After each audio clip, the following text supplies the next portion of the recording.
Welcome to the Southbound Podcast. I'm your host, Patrick Reed with Blue Water Civil Design. And today's guest is James Jordan with the Jordan Construction Company. Welcome, James. Thank you. It's fantastic to be here in the nicest podcast studio I've ever been in, by the way. Yeah, this is awesome. This is awesome. Really Pronk Studios is a fantastic place, and they're growing and expanding. And we are very thankful to be able to use their studio to record. So, James, welcome on board. You are our final guest for the Southbound Podcast, Season 1. This is episode number 10. You got a fantastic story. I'm so excited for our listeners to be with us today and to listen to your story and share with us kind of how you've gotten to be here. Tell us a little bit about Jordan Construction Company, James Jordan, just in a quick, couple minutes. Absolutely.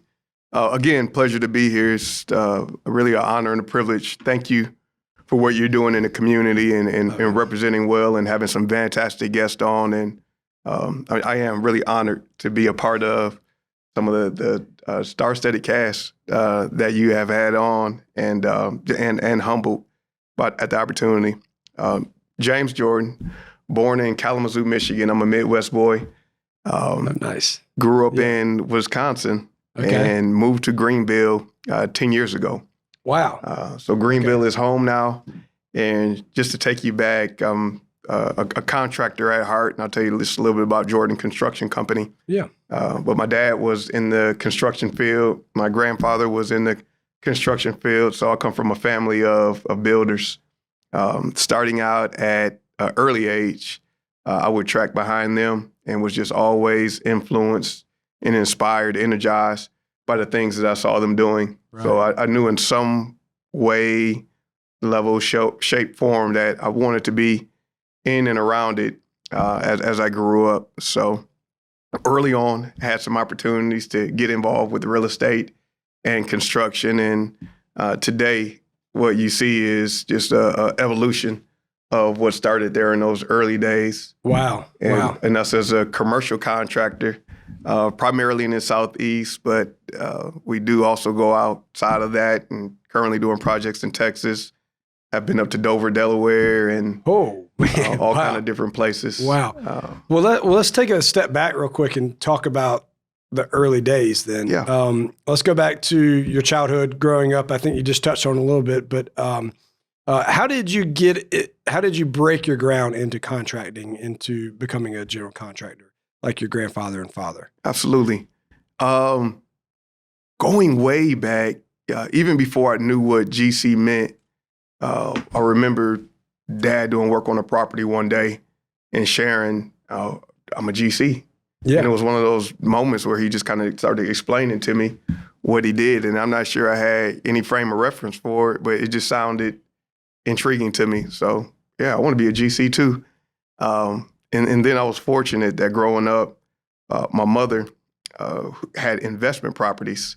So she would allow us to work around the investment properties for money. So doing repair work and cutting grass and being the property managers. And that also inspired me. I had aunts that were in the business of owning properties and maintaining them. Other family members that were in plumbing and were electricians. So as I look back now, I was really just surrounded by folks that were involved in the industry in some shape or form. For me, my first project was, I was 18 years old and working third shift at Harley-Davidson in order to be able to buy my first foreclosure. Was reading a book by Robert Kiyosaki, Rich Dad, Poor Dad at the time, and had read some other real estate books by other various authors, and was inspired really to buy this first foreclosure. And this place was a dump. It was a dump. And at age 18? At age 18, yeah. Yep. I wouldn't have the bandwidth to put that together. I'm that's impressive to me. Because at 18, I'm still kind of like a scared kid where I know this world, but then again, deep down inside, I'm like, I don't know this world. I'm not going to put myself out there like that, even with the foreclosure in a dump. But sorry, I just wanted to interject there. No, you know that saying that you don't know what you don't know? Right. So it was really one of those things where somebody said, yeah, I'm reading these books, and they say, well, at some point you should buy a house and the investment property. And I thought it was as simple as just going to the bank and saying, I'd like to buy a house. I had no idea everything that was involved in it. It didn't work on my first shot. It took me a couple of trips back to the bank. Okay. And finally somebody that stepped in and put their arm around me and said, I have a relationship. I'll help you get through the process with the bank. And the bank had all of these requirements, multiple years of tax returns and things like that I just didn't have at 18. So this relationship really helped me to get the bank's confidence to be able to buy that first home. You were planning to renovate it and flip it and turn it back over, right? I was planning to renovate it and rent it out. And at the time, the plan was to own multiple residential properties, make them affordable, make them quality houses, make them available to large families. That was the model at the time. And this was a 2-bedroom. And so our market was a family that had 2 kids, right, or a child. Okay. And so me and some friends spent nights, weekends, tearing the house apart. and then we figured out we had to put the thing back together. Let's take this wall down. Yeah, exactly. We had the best demo crew ever. Barley pop break. We got that. What are we going to do now? How are we going to put that wall back up? That's the problem. Yeah. As college kids pulling this stuff together. Yeah. Yep. I bet that was so much fun, though. Looking back, it was some of the greatest times that we had for just bonding and figuring things out. Yeah. It was one of those moments where we wanted to be able to figure it out on our own. And now we had a project that we could do it on. Right. That's awesome. And one more thing about that first property that's really inspiring to me, and we still talk about it to this day. We had a family friend that had been very successful, and his wife got cancer. And so he was going through some difficult times. And, through some conversations, we found out that he had a need for housing. He had to move out of the big, beautiful house that he was in. And he just needed a moment to be able to take care of the medical bills and to rebuild. So we sat down at the table and had a conversation. He said, I'd like to be your first tenant. I'll take care of this place like it's my own. And and when he came in that house with him and his family, and let me tell you, we did the best we could, but the house was not near perfect. Right. But of what you wanted to we wanted it to be. Yeah. Of what we in our mind's eye. It didn't look like the magazines. And but he came in and he said it's perfect. And but still, I said, really? Yeah. He said, yeah, I'll take it. He lived at that house for several years, him and his family, and he kept his word. He treated it like it was his own. Yeah.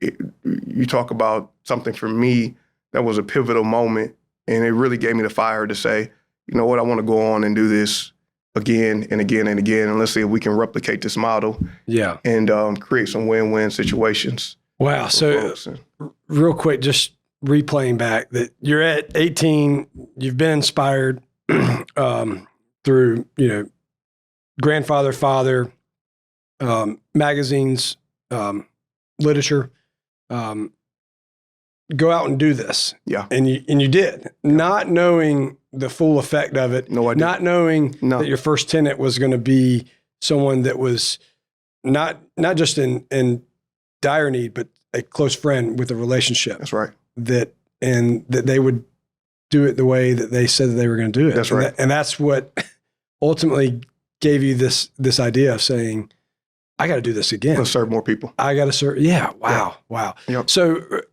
with that being said, I love talking to you. We've had several conversations.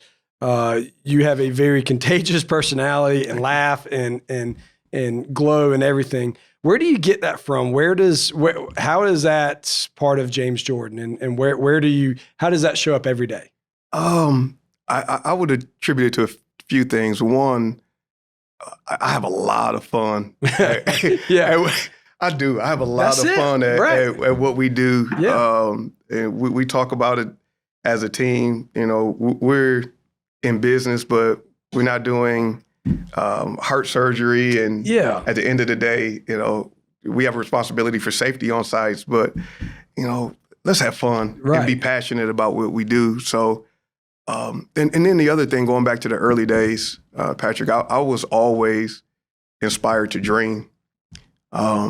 And whether it was us laying on the floor with our Matchbox cars, drawing out cities on pieces of cardboard and driving our cars around and just creating these just fun worlds. And as a child, my family took a lot of vacations. And Mom used to say, and I didn't get this till later, the best education is a vacation. Well, you get to go some of these places and you see. It's an experience. It's an experience. Yeah. And it helps you kind of create a vision for, wow. A book can show you, but it doesn't give it to you. That's right. Yeah. Now I can touch this. I can feel it. I can smell it. Yes. You know, I can interact with it. I can interact with it. I have a whole visceral response on Sundays. I'm going way back now, but on Sundays. Yeah. No, I love it. We would ride around and go to open houses and just look and see. And, everyone has got a different taste and a different design, different layout, different thought about how, this is a home. Yep. And that's something you got to appreciate across the board. And then you have your own, but at the same time, it's one of the things is with clients is they have their own taste and style. And it gave us something to be excited about. And it's not just having the material thing. I don't want it to get confused, but it is about having a vision for the future. What's that next thing that we can dream about? Right. What's that next thing that we can accomplish? So I think is that. I think is for me, I do thoroughly enjoy relationships. And in the work environment that we have, we're also very fortunate that we can have relationships inside of that you want to get up in the morning and that's right. hang out with your friend and do something big. Yeah. And so it's just been these opportunities and really to be able to have this ecosystem, this environment around me of people that are also just very inspiring and very supportive and very encouraging. Yeah. And it feels good. So at any rate, it does. It gives me a zest for life and an opportunity for us all to be able to do better. It's not about the individual, but just how we can work together. The community and everybody. Yeah. Yes, sir. Man, that's awesome, James. Thank you so much for sharing that. Let's take it back to 10 years ago, maybe 10, 12 years ago, when you first moved to Greenville, but also when you first visited Greenville. What was that like? You're going from Milwaukee, and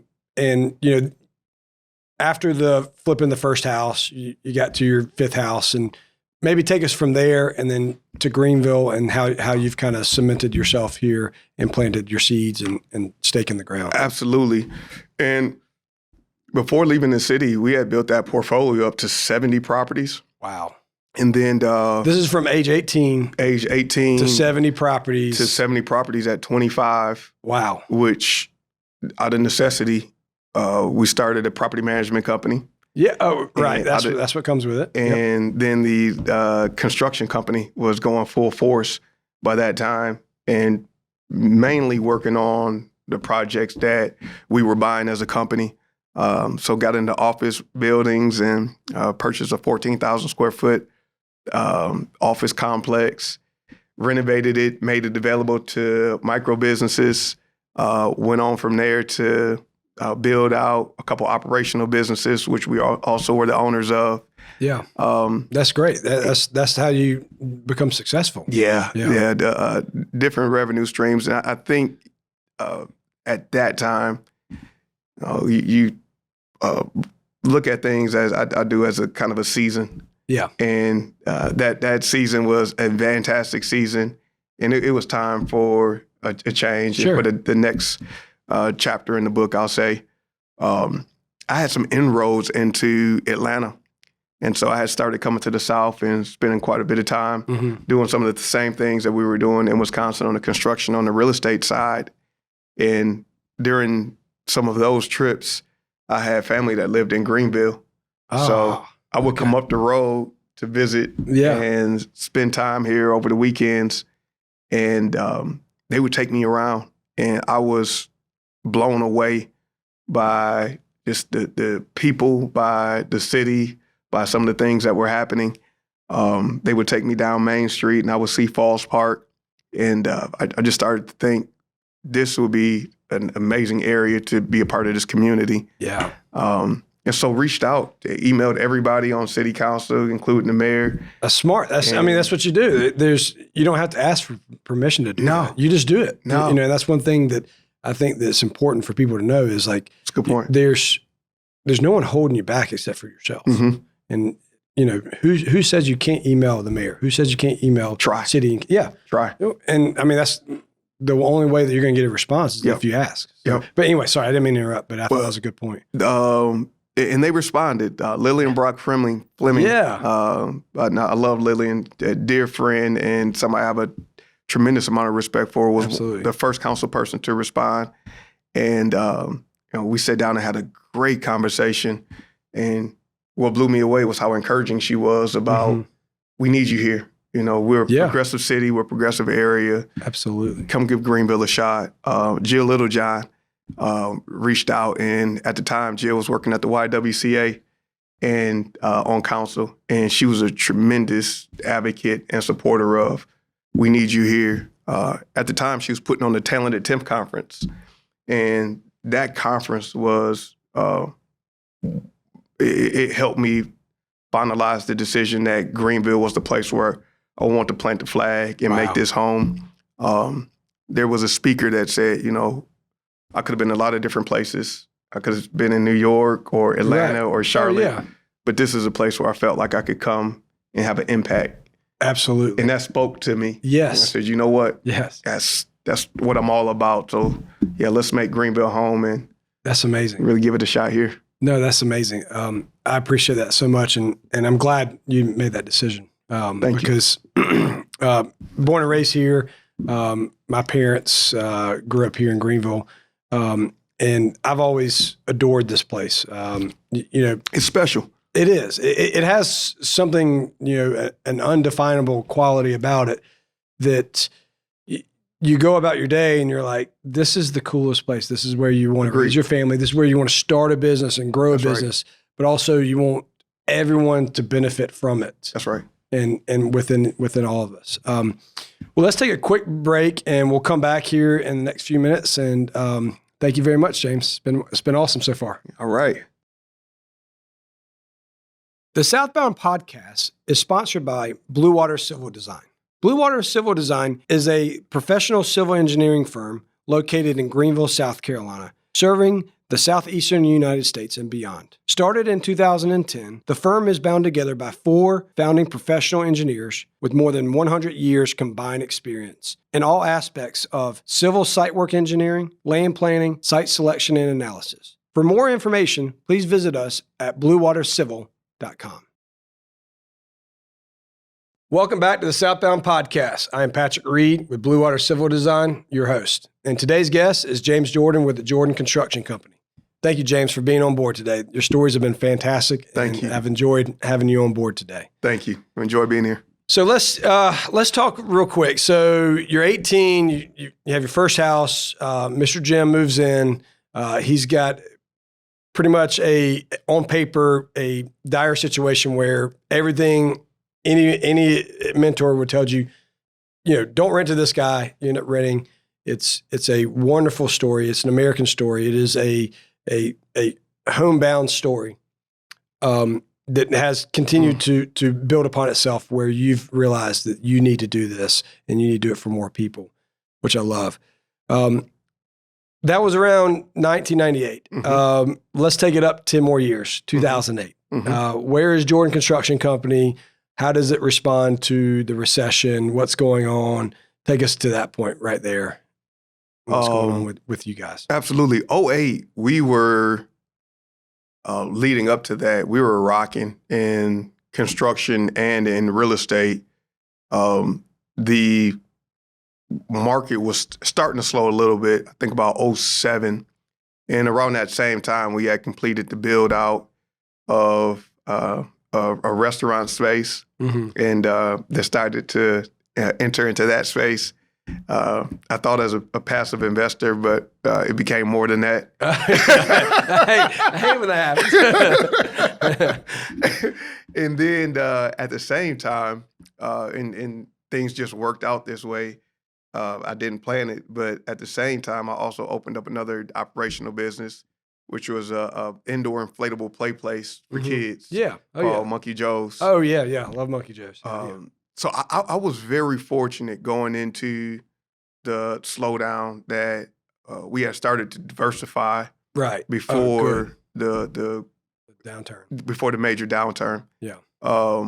It was still a very tough time. We had spec houses that we had made a significant investment in that, one day the loan is funded and then you find out, oh no, it's not going to close. Right. Oh, wait a minute, we just had to clear the close. So that moment, we worked with the banks, we worked with our team through it. Very proud to say that we didn't have to lay anybody off during that time. Oh, that's so important. Wow. But it did take just really reinventing ourselves, so to speak, to be able to get through it. But the relationships that we had internally, and you hear me talk a lot about that, because I really do believe it's the key to success. And really our secret sauce has been the relationships, and people believe in us communicating frequently and trying to stay out front of things as best can be. Best can be. And that's a lot of it, in building trust. That's right. And knowing someone. That's right. So to me, coming here to the South, to South Carolina, to Greenville, knowing that, realizing that it's very much a relationship-based business where they want to know who are you and where do you come from? Yeah. What was that like as an African-American breaking into the construction world, the real estate development world in the South? And how did you make it to where you are now?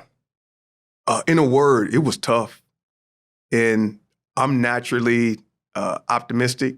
And they say, entrepreneurs can really underestimate the length of the sales cycle. How long it's going to take to land that first opportunity. And I thought that, with my past performance and my portfolio and some of the things that I had done, that I would be able to come to the table and in short order, get a few projects and get going. And it didn't work like that. I think I mentioned a moment ago, you heard me talk a lot about relationships. What I didn't think about it as much as it probably should have is when you're on the outside of some of those relationships and folk don't know you, it really takes time to be able to earn their trust, for them to see your character, to be able to see your integrity. It was very hard in the beginning, and I had a good friend that I sat down with that was from here that I didn't know before I got here, but in years come, he became a good friend. But he said it'll take about a year or more to be able to get that first opportunity. And I was thinking, wow, I can't last a year. I need to get something going on and to really be able to get this. The billing cycle, the cash flow. That's right. To get this business working. So it had a opportunity to go to a conference that the Small Business Administration was putting on. Yeah, the SBA, The SBA. At the Spartanburg Library. And went out there to that session. And in that session, they started talking about government contracting. Okay. And the certifications that you need to get involved in government contracting. Sat down with the SBA rep after that, and I laugh now, Patrick. I used to spend time at the SBA office in the Strom Thurman building in Columbia, like it was a college campus. and go between there and the Department of Transportation and the Office of Small Minority Business, and every class that they had, every seminar, every certification that they offered. I was just trying to get as much knowledge as possible to figure out how to navigate this federal contracting world and how we could participate in it. So you weren't waiting around for the first opportunity. I couldn't. You came here and you said, all right, look, I've got success. Here's my portfolio. Yep. People are like, well, that's not good enough. That's right. That's not Greenville. That's not the Upstate. So you didn't wait around. You went and were proactive in saying, how can I crack into this? Yeah. I need to be an icebreaker. I think you are. You are an icebreaker in the construction world, which is awesome. Thank you. But you took the initiative and you said, look, there's stuff out there. I got to figure out how to work my way into it and get the certifications. And you were down in Columbia figuring this out. I was down in Columbia figuring it out. I was still talking to people here, having lunches and breakfasts and coffees, and kept having conversations with people. Had a few false starts where we thought things were going to happen. And for whatever reason, they just didn't pan out. Did have I got to give a few shout outs here, then do some name dropping for a moment. Yeah, absolutely. Had an opportunity to meet with Bob Hughes, and Bob was getting ready to build the West Tower of the One building. Right. And he's somebody I have the utmost amount of respect for and what he does in the community here as a leader. And Bob introduced me to Brassfield and Gorey. Yes. And Brassfield and Gorey was just getting ready to, they had already built the shell. They were getting ready to do the tenant upfit in that space. And we sat down and they said, you know what, let's figure out how we can help you guys. How we can all work together on this project. Right. And I'm very proud that relationship has grown and matured. We now have an official mentor-protege relationship with them, and is recognized by the federal government. And we're doing several projects together. But that was our first, I jumped forward a little bit, that was our first significant project in Greenville. And what that did for us was introduce us to the sub base here in this market, which is huge. That's huge, folks knowing and trusting you. Right. The other thing it did was gave us a project here locally that we could point to and say, look, hey, we've done this. We're breaking ground. It's not just a picture anymore from the Midwest. Right. Now this is something that you walk past, that you might be familiar with some of the names that are involved. Yeah. And I do want to take a pause there for just a moment, because we've had so many mentors here in this community that as we were trying to get going, really helped and lifted us up. Rich Hagens in USNS gave me a sweetheart deal on my first office space when I was working out of my house, and just said, hey, you need to be in a real office space as a real, to be identified as a real business. Yeah. I got some space in my building.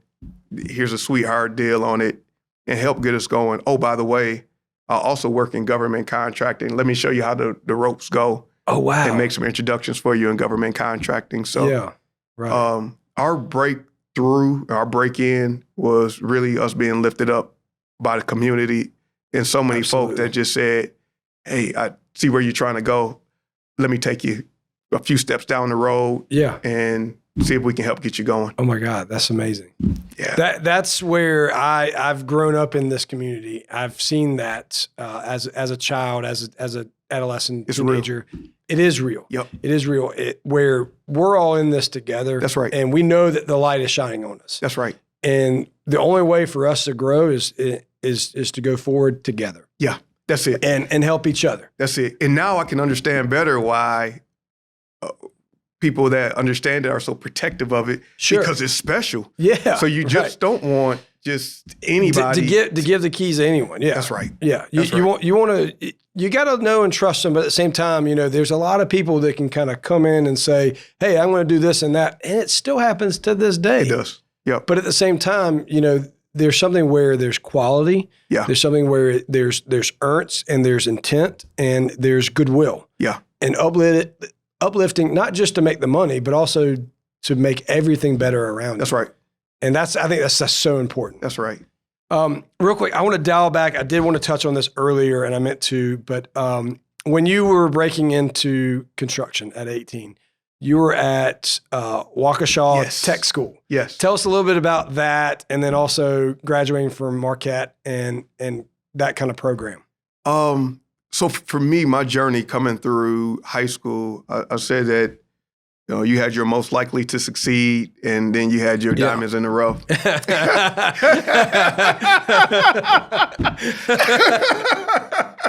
makes me feel good when I put it down. That's so good. I was a diamond in the rough. So, needed a lot of polishing, man. Yeah. And so it was tough for me in high school, and I coming through that point, it was just a lot going on in life as an adolescent, as a teenager, that I was trying to figure out. Right. And beat my head against some walls and just frustrated at not getting the results that I wanted. And a extremely valuable exercise that my mother and father had me sit down and do was to write out what they call a goals plan. And in that goals plan, I listed my big dream. And then I broke it down from there to list 3 goals. And then I listed what I was going to do monthly, what I was going to do weekly, and then what I was going to do on a daily basis to accomplish those goals.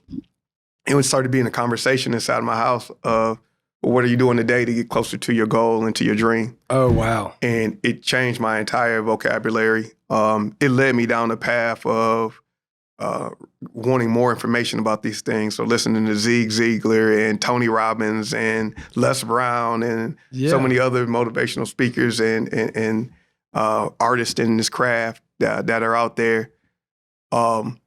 With that, I decided after getting out of high school that I want to go to a certificate program that Harley Davidson had for young minority machinists. Oh, wow. Okay. To be able to get a job at Harley. So that's awesome. My first stop was Milwaukee Area Technical College to get the machining certificate. Okay. And we spent 12 weeks in this program, graduated, and then got a job at. When you went through this program, were you still pie in the sky? Like, this is just a means to end, or is this where you're kind of closing yourself off saying, well, this might be what I do for the rest of my life? I still had my goals plan written out, which on that goals plan, I still had to this day, 1996, I wrote it. What? The plan was to own real estate. The plan was to own and invest in communities and do urban revitalization and all of these things. Patrick, I have no idea where. You said this in 96. 96. And I had no idea where these thoughts were inspired from other than just feeling my surroundings, some books that I had read, but it gives me goosebumps when I go back now it gives me goosebumps. And read that paper. And the construction company was on that paper. So I knew that it was a stepping stone. I didn't know how the rest of the journey was going to play out. Yeah, right. I'm just curious because you're at a young age at that point, and I want some of our listeners to know that, like, if you are going down that path, it's not, you don't have to close your door and say this is end all be all. No. This is just a means to an end or a foundation to build upon. It was a foundation to build upon, and it gave me a skill. Yeah. I needed a skill in the event that my whatever dream doesn't work out. At the end of the day, this is something that you can always go back to. I have where I'm able to go anywhere in the country. Right. And be able to be employed with this skill and build on this skill. So important. So important. So amazing. Yeah. And the other thing that it did for me was, and I needed the confidence and the self-esteem that I completed this thing. Right. And I have something now I can hold on to that says, hey, you can be successful at education because you've done it. Yeah. Yeah, you've done it. Yeah, you've done it. And in exchange for what you just did, here's an opportunity at a job that pays a very competitive wage. Right. That's a place that's very difficult to get into. And it really got me started. Yeah. So I went on from there to enroll at Waukesha County Technical College to do 2 years there. And that's in Milwaukee. That's in Waukesha, suburb of Milwaukee. Well, okay. Yep. Okay. Yep. Milwaukee. Okay. Milwaukee. Yeah. The neighboring cities, Greenville, Spartanburg. Right. Almost a little closer. And there, what I found was not only a school that helped me gain some technical skills, and I was going for business at the time, business marketing, but I also found an environment of amazing teachers and counselors and people that poured into me, and they believed before my belief had caught up to what they saw. They saw. They invested. But I wasn't sure what they saw, but they just kept telling me, you can do it. You can do Keep it. going. Right. Dream big. Yes. And I'm looking behind me like, really? Are you all right? Are you sure? Yo, sure. Yeah, I don't want to step off a cliff. Like, are you? Hey, no, we got you. We got you. Keep Y'all going. got it right, James? Yeah, exactly. That's how I'm feeling, man. That's how I'm feeling. And it's to fast forward the story, there's so many great moments there.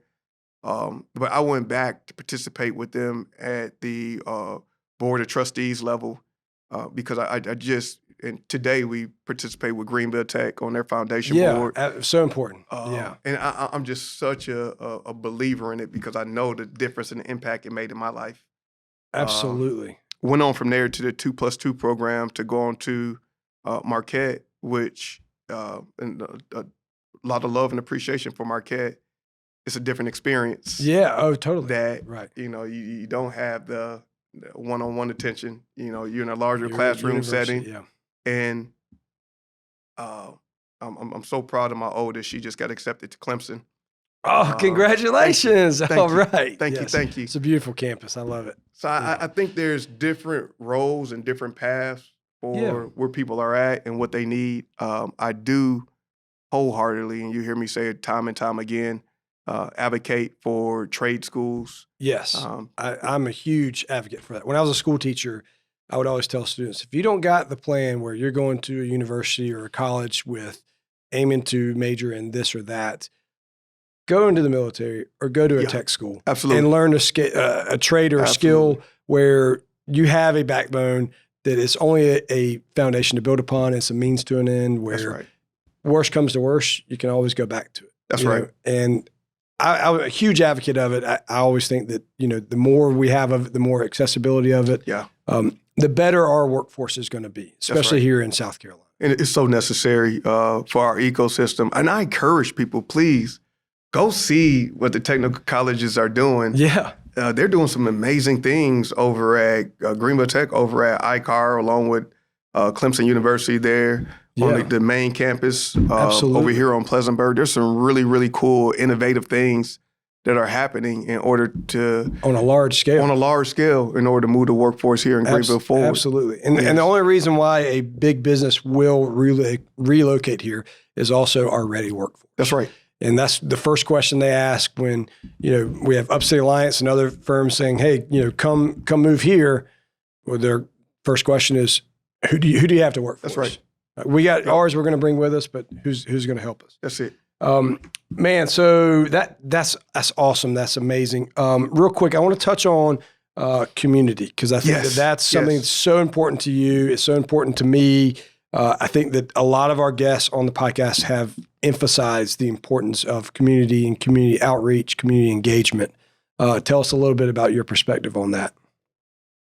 It is the cornerstone of what we do. Going back to my story about why I wanted to be in Greenville was to have an impact as a company.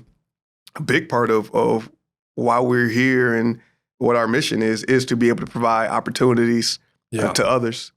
So the folks that saw me even going back to college and that really decided to invest in me and help me get to my highest potential and continuing to grow at that season. That's what we want to do as a company as well. Right. Is to be able to help people reach exceed their dreams, even for what they think they can accomplish. And in doing so, we all really lift each other up. Absolutely. And you exemplify that. I think you do a fantastic job of speaking out, of saying, look, you can do this. There are opportunities here. You got to work for it. Yeah. It's not just a given opportunity. It's you got to prepare yourself for that chance to have that opportunity presented to you where you can seize the moment. And you do. And in that same spirit, even when you are all the way in your mind prepared, even when you do think it's the right opportunity, sometimes it just doesn't work out that time or maybe the next time, okay. But that's okay. Right. That's okay. And part of the spirit of who we are is we're going to keep coming back. Yeah. That's it, right? You got to get it right. Let's be relentless. I love that word. And that's one of my favorite words. Eventually, when the time is right, the doors are open. But let's get as many things going on as possible that we can do and execute on a high level and just go after it. Community involvement. You talked about workforce a moment ago. One of the things I'm very, very proud of what we're doing for Jordan Development Company, a separate entity, is our work with affordable housing in the community. Absolutely. And I call that workforce infrastructure.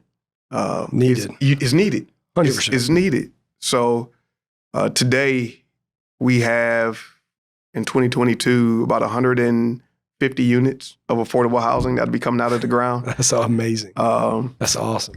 Excited about the projects over close to Unity Park, the project on Lawrence and Ackley.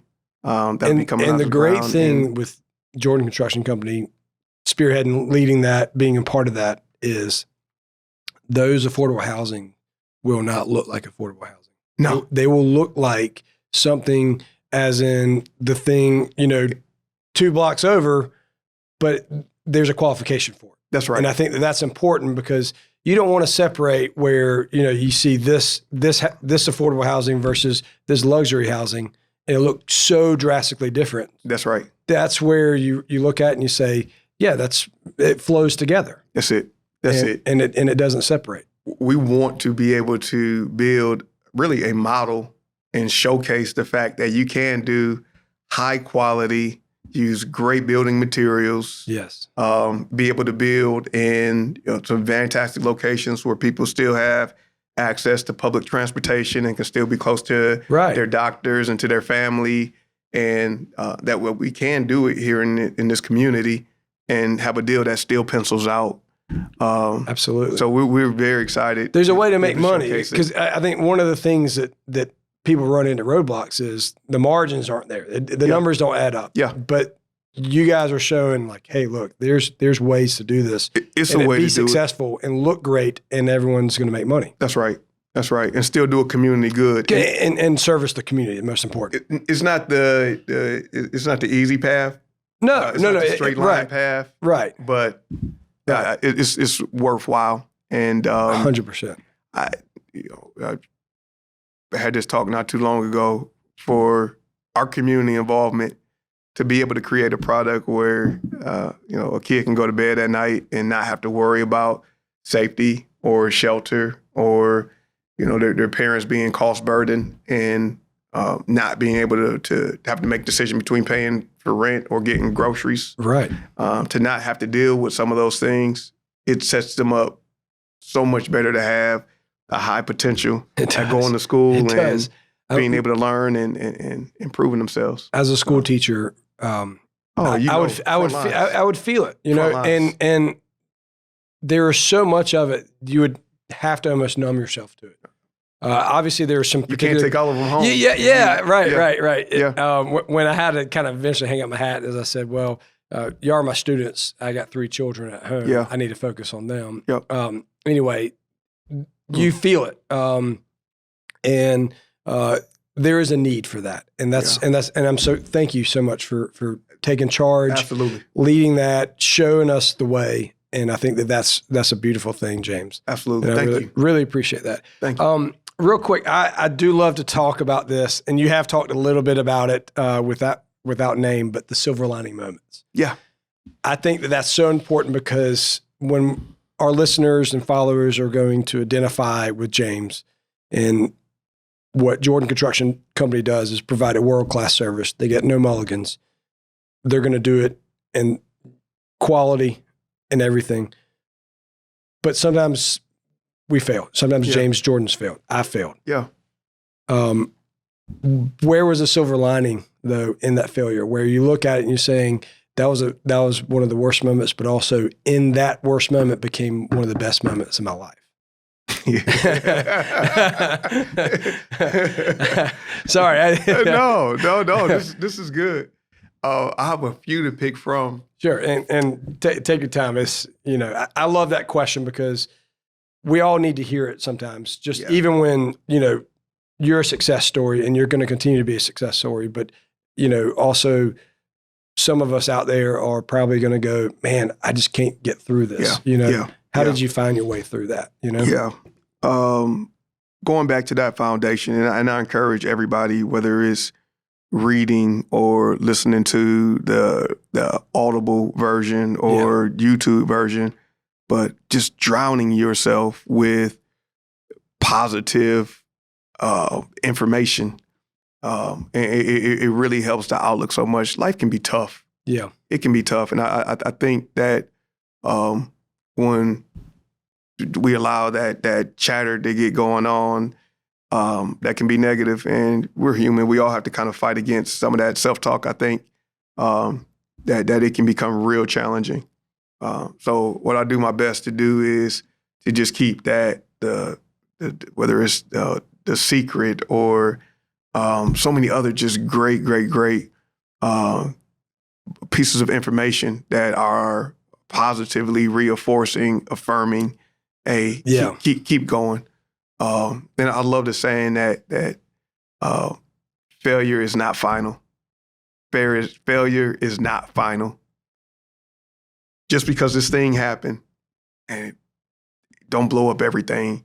Yeah. Get up, and there's that next thing. Find the next thing. Right. Keep going. It's going to be tough, but the other saying that I love is, this too shall pass. Yes. So, Oh, this man. too shall pass. Yes. Oh, my gosh. Yeah. And sometimes when you're in that storm and you're in the center of it, it's hard. But I think, though, in those moments, it's a test of your character. It's a test of will sometimes.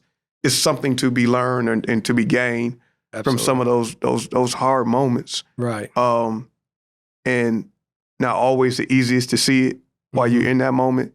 But I do think that in those moments for me, Patrick, those are the moments that I've really tried to just still myself, where I can just pray and meditate and absolutely and not just react. Yeah.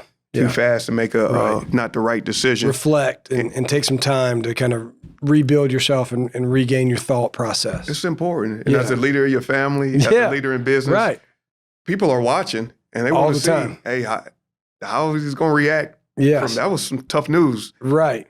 Where do we go next? I think from folks that I have admired, there's a consistent thread that when they're in those challenging times, that they have the ability to sometimes make the hard choice, but will make the choice where people say, you know what, that is in alignment with their character. I didn't answer the question on a particular moment, but just, as a general philosophy, that's awesome. Kind of how I like to look at it. Yeah, that's amazing. Thank you. Sometimes whenever I'm down, I'll throw on some motivational speaking. And it pulls you up a little bit. That's right. Put it on in the background in place of music. That's it. I've done that, and that's awesome. Yep. Just because you get someone who's probably in a moment where they're in their zone to motivate. Yeah. And hearing that, their inflection in their voice can sometimes just be all that you need. Yeah, that's right. That's a little bit of the hope for the Southbound podcast, is to provide some inspiration from stories from influential leaders who are shaping the South. James, last thing, wrapping this up, future trends, outlook, where do you see things going from now? Jordan Construction Company, Greenville, Upstate, the South, all that. How do you see things going and what's next? I really believe that the construction industry is due for disruption. Yeah. And okay. Yeah. What I mean by that is we've talked about the big resignation and the challenges in the workforce and finding of available craftsmen, and even the challenges in the supply chain. One of the things that we see happening now is people going more to the modular, type construction. Yeah, right. I think that's a trend that will definitely continue.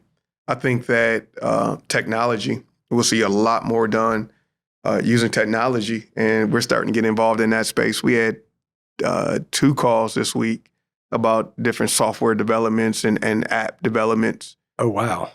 To make certain parts of the construction process just more efficient. Yeah. And I think we'll see more of that. And that's what tech is. Tech is to make things easier, more efficient in life and everything. That's it. Yeah. That's it. Some great software is out there now, and I think we'll see that continue. I'm very intrigued by what they're doing with some of the 3D printing and that stuff. Scary cool. It is. Yeah. It is. So I think in those ways that the construction industry it has to evolve, and I think it's incumbent on us as contractors to just try to understand and embrace as much of that change as possible. We're interviewing co-ops now. Yeah. And we have co-ops coming in, and the way that they think about the construction industry and watching that. It's different. It's different. It's so different. It's different. It's a different generation. It is. Yeah. It is. So here's a generation, though, that they are very proficient in using their phones and very tech savvy, in my opinion. Many of them are. So I think, as we evolve, that things will go more to that trend with them being the next. Well, and one of the things that I always conveyed to my students is the way that you communicate and the way that I learn to communicate is different. It's different. That's right. Your tech integration was far more greater than ours. That's right. Computers for me was 96. Like Hughes Academy, Science and Technology. It's like, we're science and technology, meaning that we got computers at our school. Now they're born and they're like, give me an iPad. Yeah, that's right. And then they know how to do things, and it's a different world. But at the same time, their language of communication is going to be different. Yep. It is going to be probably something that we as an older generation has to kind of learn and evolve and be nimble and or not and be come here and fix this for me. Yeah. I'm getting aged out in tech already. Yep. Me too. Yeah. I try to force my way through it though. Right. Yeah. Totally. Until I just all right. Yeah. Now I need help. Exactly. When they take the mouse away from you and do it click, you're like, I can use a mouse. So anyway, James, this has been so much fun having you on board. You have a wonderful story. Thank you for sharing it. And best of luck to you. You're going to do great things. Look forward to working with you on more projects and more things in Greenville and the South and the Upstate.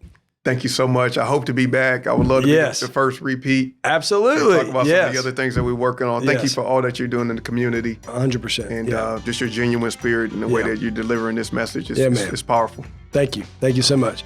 Well, this is the Southbound Podcast. I'm Patrick Reed with Blue Water Civil Design, your host, and James Jordan. Thank you.